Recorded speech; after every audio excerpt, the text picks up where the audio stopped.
Ang sinabi ko mali.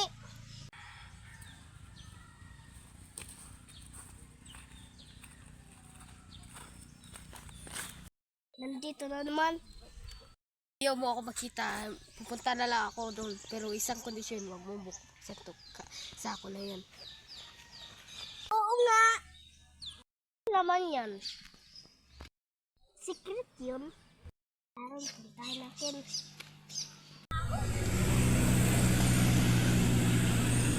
Uy, nagalog to sa akin.